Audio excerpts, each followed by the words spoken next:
So with us today is one of our alumni. Our alumni are our best representatives of our programs and the impact that our programs can have, and our alumni are our best speakers. So Stacy Elster is an MAT alumni from 2011, or an MA alum, my apologies, from 2011, but she also completed her undergraduate degree as well. So you are a multiple degree owner from Webster University. So Stacy, first tell us about what do you do now for a living? So currently I am the Chief Program Officer at Lafayette Industries. We are a non-for-profit social enterprise that employs adults with developmental and intellectual disabilities. We're the largest employer in the state of Missouri. And part of my job is to expand their mission to include a broader range of services to provide access for adults in their communities. So what kinds of, when you think about your day-to-day and the kinds of skills that you need to do the work that you do, what does your day-to-day look like? What kinds of tasks do you do throughout your day? So currently I manage several budgets that come from actually the Department of Elementary and Secondary Education. They're one of our large funders, as well as the Productive Living Board, which is a county funder. And so it's my responsibility to understand how the money impacts the service. And so I'm looking at both sides of the world. So, we have to run a business in order to provide this service. So my day-to-day includes looking at allocating that money, making sure expenses are in line, but also looking at the quality of the service we provide. So that means having the right people delivering those services, making sure they have access to the resources they need to provide quality services. And given the nature of what we do in some of our programs, that includes curriculum development. And so that's the fun part where I get to bring in my special education degrees and look at how we provide this instruction, and then how we support the behavioral needs of the adults, because that is no different than supporting the kids that I taught when I was in the school system. All right. So you actually, one of your programs made the national news and kind of got some national play on the Today. It was the Today Show, right? Yes. Tell us about that program. Sure. That's STEPUP. STEPUP is an employment training program, and it was several years in the making.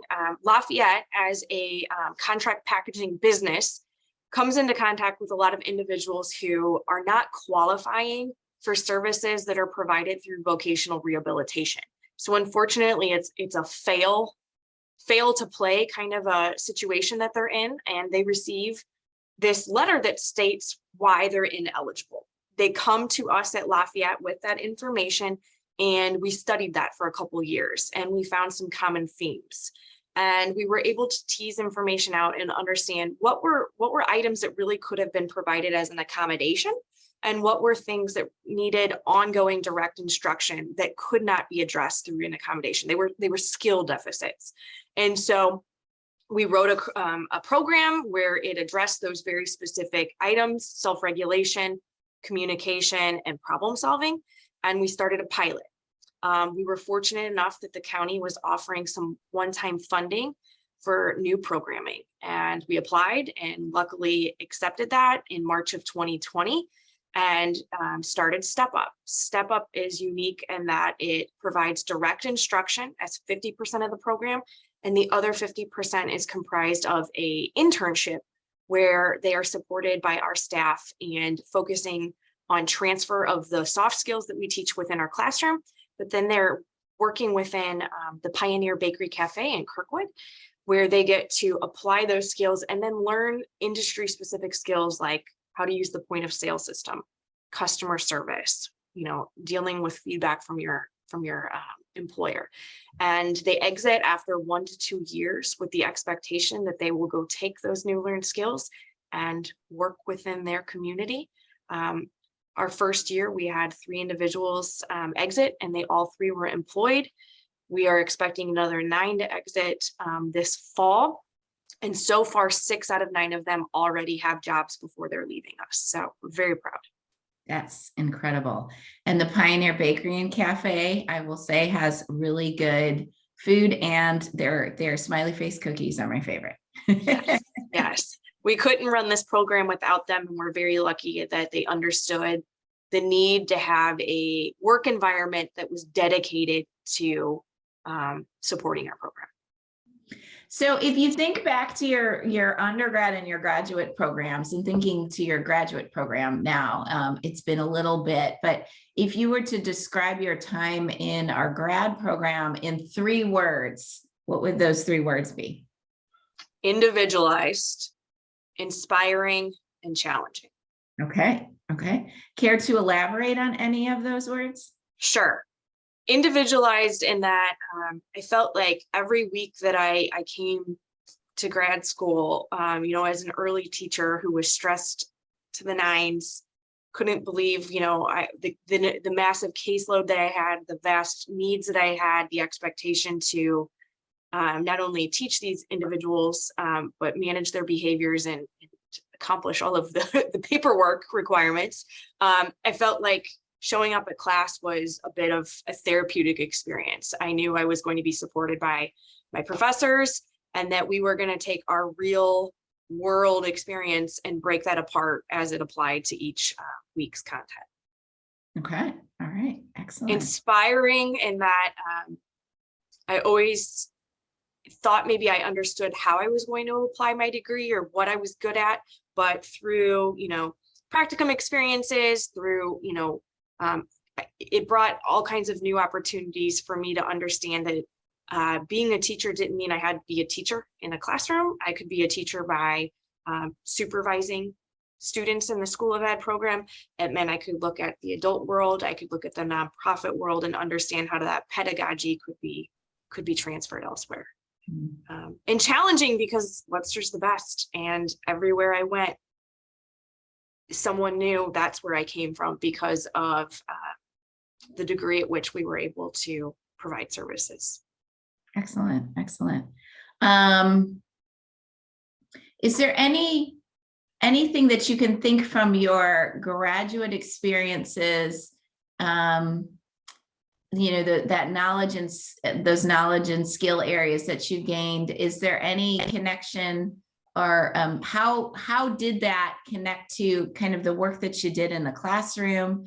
How does it apply to what you're doing now at Lafayette Industries?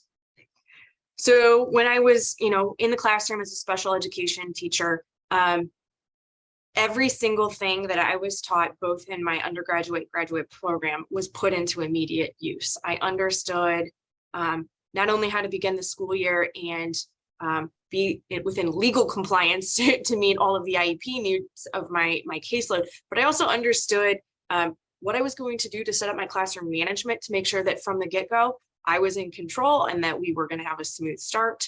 And that also helped me become our building lead, where I was running data teams. I was able to help people understand how to break down the content and look at modifying curriculum. I just can't say enough about how much it all applied. I was the teacher I was because of the program.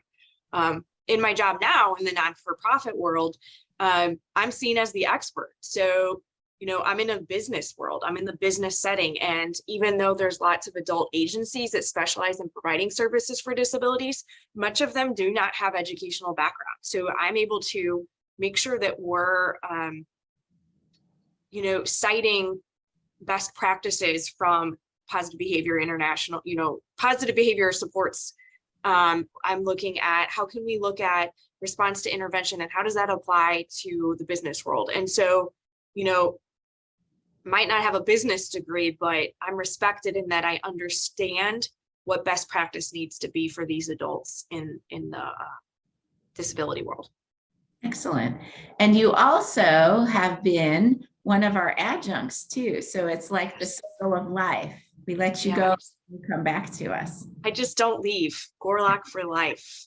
And that's really important to me to hold on to now, because even though I'm not in a traditional classroom, I get to still have, I get to be a teacher and no matter what. And sometimes it means I get to be a teacher when I'm running professional development, you know, at Lafayette, or I get to be a teacher when I'm an adjunct professor, and ensuring that, you know, the teachers of tomorrow understand what it means to differentiate, be able to accurately assess students and support their behavioral needs. So I'm excited to remain within the Webster hold. Well, we will keep you for as long as you can. Yes. All right. Thank you, Stacy, for chatting. Absolutely. Absolutely. All right. Take care.